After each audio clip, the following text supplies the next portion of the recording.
These guys, they don't have a field on campus. They don't have, they don't have the facilities. The University of Miami thing is kind of dead now. It may not, if it comes back, it may not come back for another 5 years, and you don't want to be part of a rebuilding program. Maybe you want to go to a bigger program. So all of a sudden they're saying that you cannot transfer, whether or not you are a freshman, sophomore, junior. Let's say Kirby Smart's coming in, he's going to run a different offense or a different defense, and somehow you don't think you're going to get a shot, and you just want to leave and go to another school. They're saying that even though you would have to sit out for a year anyway, because that's the NCAA penalty that they give you just for changing your mind, which is really BS to begin with. Now they're saying that you can't even change your mind and go to certain schools because they're going to limit and put restrictions on you to go to those schools. The NCAA is filled with such hypocrisy, and it is such a foul institution from like head to toe. It's disturbing at so many levels because limiting where athletes play and controlling them. First of all, you've got the whole pay-to-play thing and whether or not athletes should be compensated or not. To me, you've got to at least give them a stipend or some support or something. Now, I realize you can't pay everybody like they're professional athletes, and there's some people who say, okay, well, just pay the revenue-generating sports. Well, the revenue-generating sports pay for the non-revenue-generating sports, and so I recognize that part. So football and basketball is going to basically cover the evils of damn near all other sports. So at least at the big-time level, that's just how the game is. So I kind of understand that, and I can kind of go with, okay, well, they get an education, and the education is, that's the trade-off. You get a free education, you play ball at the school. Well, guess what? If you were any other student and you didn't like the school you were at, if you were just a regular student and said, you know what, I've been at the school a year or two, I don't love it, it's okay, I think I just want to try somewhere else. I want to go to where my friends go. I want to major in something else. I just want to transfer. I want to live in another part of the country. Whatever it is you wanted to do, you would be able to do if you were a regular student. When you are a student who plays sports, however, they want to put you in a chokehold. And to me, that is fundamentally wrong. They do not want you to transfer schools if you are a student athlete. And it's just fundamentally wrong. What's the big deal? What's the big deal about me changing? I'm not saying change every week. I'm not saying change in the middle of a game.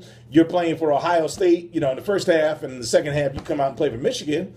But at the end of the season, at the end of the school year, or whatever it may be, if you don't like it, if you don't love it, I could see if you were at Michigan, maybe you wouldn't want to play for Jim Harbaugh. Maybe you say to yourself, you know what, I want to transfer somebody else. Because maybe Harbaugh is known for being a little bit on the difficult side. And you say to yourself, you know what? Not so much. I'm not really that interested in that. I'd rather go play somewhere else. I don't see why that kid should be deprived of that. And it could be at any level, in any sport. I would assume the same things happen in individual sports, gymnastics, golf, or whatever. But, I mean, you never hear about the other sports. The only sports you hear about that you cannot transfer in, that they want to police, is football and basketball. Now, I assume the rules are the same for the other sports, but honestly, I don't even know, but because it never makes any headlines. The only thing anybody's ever concerned about restricting is where football players go and where basketball players go, and they can't go anywhere unless we allow them to do it. And that feels like they are restricting their ability to maximize their benefit as students. Now, when you layer that with the fact that you are not paying them, so and that they are part of a billion-dollar industry, I think that part has more hypocrisy to it. And I do think that it does become really, really foul. I mean, it's one thing to say, hey, look, you can't pay kids big bucks. It's a whole other thing when you have kids in kind of a catch-22 when you said, hey, look, they can't have jobs during, I think they can't even have like work study or anything during the season. During the off season, I think there's some restrictions on what they can do job-wise as well, because they don't want guys, making $5,000 an hour to turn on, automatic sprinklers. So I got that part.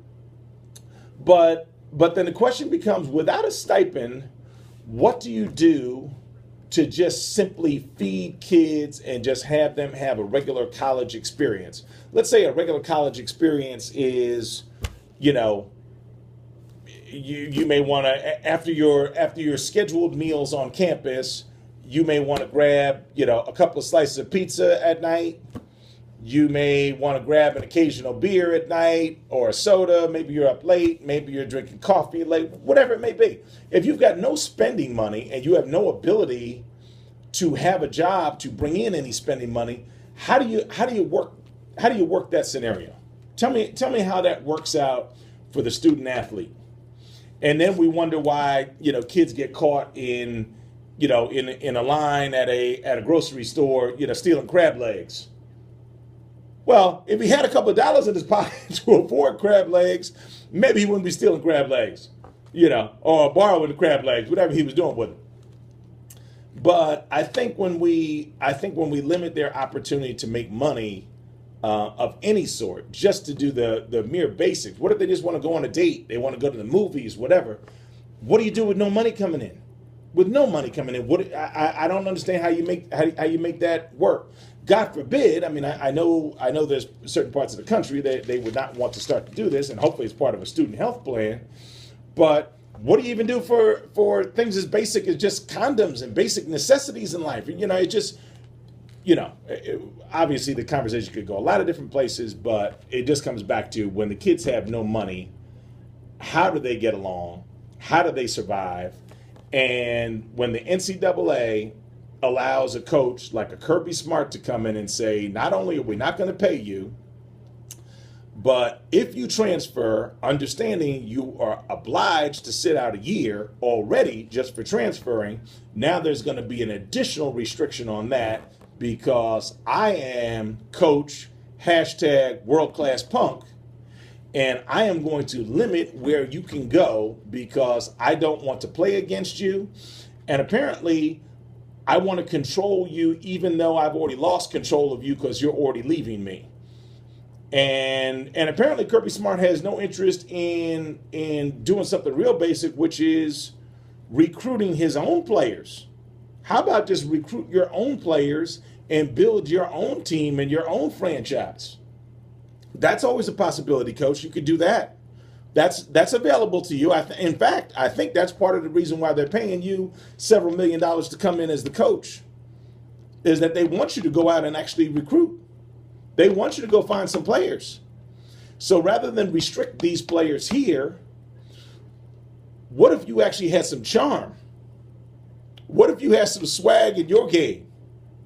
I mean, I don't know, right? But if I arrive on the scene as a new boss of an operation and everybody's like, okay, well now all of a sudden we've got to adjust to the new boss. Before everybody runs out the door, you might want to find out who's there. Maybe do some interviews. Maybe put on your dancing shoes. Maybe start to charm some people. Maybe start to love some people up.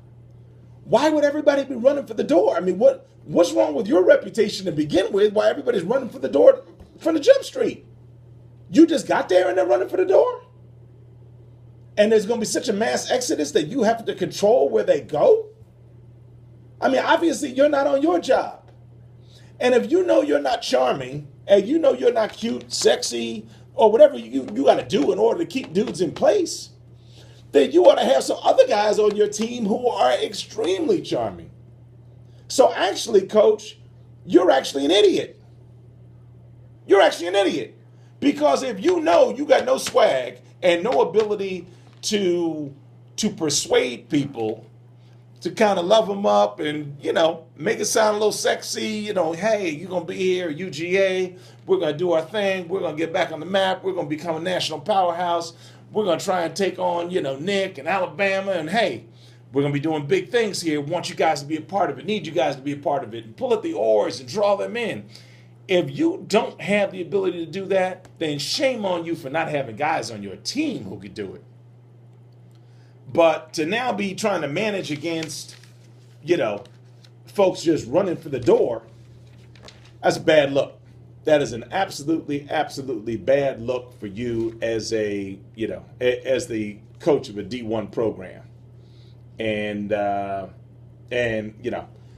just think that the NCAA should step in and require that you're able to do something different than that, because that's really and truly BS. It's just insult after injury after a while. So that's my hashtag world class punk. That's my 6 minutes.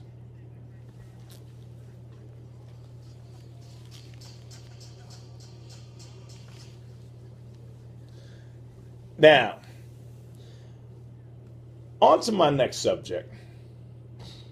The NCAA is a fun time. The NCAA tournament and bracket-ology and all that. It's a fun time, especially for folks who really kind of get into college basketball. I have another bone to pick with the NCAA.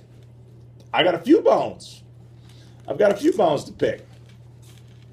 One of them involves Coach K, once again. One of them involves Jim Calhoun and UConn. And then I suppose we could talk about Gino and the women's program at UConn for a second also. But as the NCAA tournament is going on, I came across a document which was extremely, extremely disturbing. I came across a document, all this stuff with brackets. I found something on the website for Time magazine, time.com. Time.com did a piece last year, and I've got a little picture of it. It's a small bracket at the bottom of a page, and it's filled with logos and whatnot. But basically, Time magazine did a bracketology. They did a takeoff, or almost kind of a spoof, but they did it in a serious fashion. They did a takeoff on using the bracketology that folks normally use to figure out who's going to win what game where and make their predictions. But instead of just using their records and their assumptions about their basketball programs, what they actually did was that they plugged in the graduation rates. The graduation rates for the teams that made the bracket. And so therefore, who won what bracket, depending, once you placed everybody, and they did this for last year's, I haven't seen it for this year yet, but they did this last year around the time of the tournament. I would imagine that they're going to do it again this year. But instead of just putting in who won the game, they based it upon what your actual graduation rate was, and I think they may have considered one's GPA as well. But for sure, they did the graduation rate. I was astounded. I was absolutely astounded. I mean, floored beyond belief to see what the graduation rate was for some of the schools that are in the NCAA tournament. Most shocking of all of them, because I even looked up some of the football ones that, of course, we're not in this bracket, but once I saw how abysmal some of the graduation rates were for basketball, then I went into a panic because naturally I kind of feel like, maybe it's my own bias, but I kind of feel like, well, if it's bad in basketball, it must be really bad in football, because, football is like, the worst of the worst is where the scoundrels live, and that's where the SEC runs wild, and that's where there's, they're holding kids back in second and third grade, they're feeding them extra ho-hos and steaks and stuff, and they're trying to develop a 200-pound fifth grader, So that's kind of how I view football, and that's as a football lover and a football player and a big dude. That's how I feel about football. So I just feel like okay, if basketball is doing the wrong thing, football must be really doing something crazy.